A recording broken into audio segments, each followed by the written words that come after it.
Okay, this is the part you've been waiting for. You're ready to lead a small group conversation where you can talk about the truth. You've laid a foundation of trust, acceptance, and friendship, creating a safe place. And the safer your few feel, the more likely they'll be to engage in conversations about authentic faith. Because before a teenager can engage in a life of authentic faith, they may need you to engage them in a conversation about authentic faith. If you want your small group conversations to matter more, speak less, listen more. Sometimes we get so caught up in what we want to say, we forget what matters most to our small groups: conversation. And if you're going to lead a conversation, you'll need to listen more than you speak. Here's 4 ways to do that. Number 1, look. When one of the students in your small group is speaking, look at them. When you look at your few as they talk, you communicate that what they say matters. And if they believe what they say matters, they'll keep talking. Number 2, focus.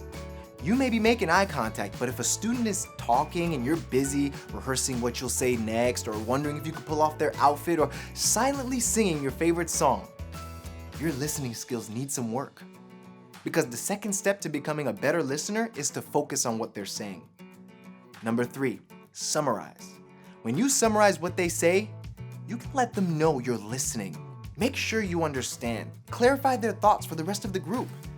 Number 4, ask. Don't move on until you've asked this question. Did I get that right? The reality is, you'll sometimes misunderstand what they're trying to say. If you want your small group conversations to matter more, control less, lead more. Leading a conversation with teenagers can seem intimidating. You're probably thinking things like, what if I ask a question and no one responds? What if someone gives an answer that's totally wrong?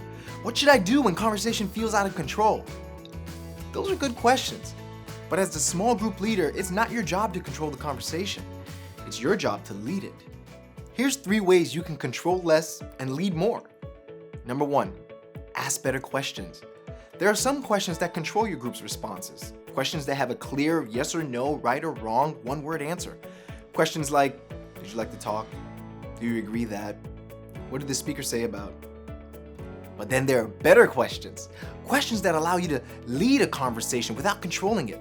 These kind of questions are open-ended. They invite feedback. They spark a conversation. They're questions like, what did you think about? Have you ever experienced? Talk about a time when you... See the difference? When you ask questions that lead your group somewhere, you invite conversation. Number 2, value silence. Silence in a small group conversation can actually be your friend. If you ask a good question, let them sit, think, process.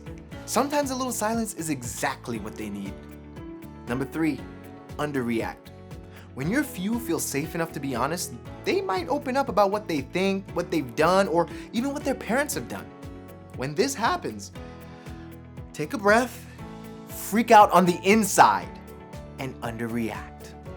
If you want your small group conversations to matter more, script less, improvise more. As you prepare for small group, here's something to keep in mind.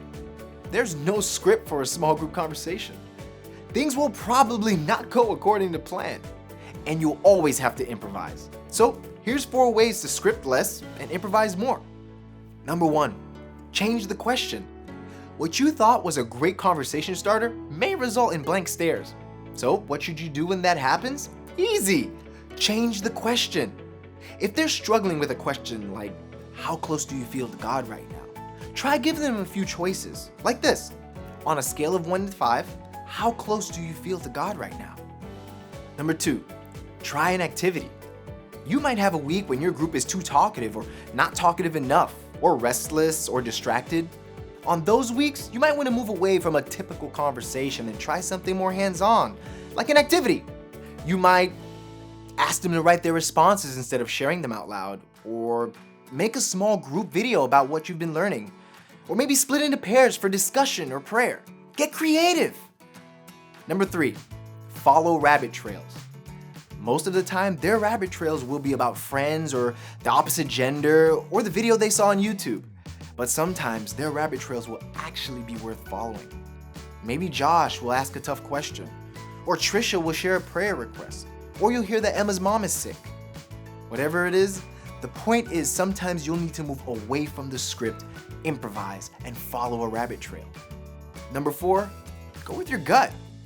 Maybe you're nervous about moving away from the plan you've been given. If that's you, here's something to keep in mind. Improvising gets easier the longer you're with and the better you know the students in your group. Trust yourself. Go with your gut. Script less and improvise more. Because before a teenager can engage in a life of authentic faith, they may need to engage in a conversation about authentic faith. You've successfully engaged your few in a conversation about authentic faith. Great job! Now let's move on out of here. Sure, you could wrap things up by yelling, "We're done, bye," and sprinting for the door. But if you want your small group conversations to matter more, add 2 things to the end of group time. Number 1, give a next step. Make it simple, practical, and doable. And number 2, pray together. Model what it looks like to know and trust God. So this week, prepare, connect, know, engage, and move. Because this week's small group conversation will matter, but you can make it matter even more.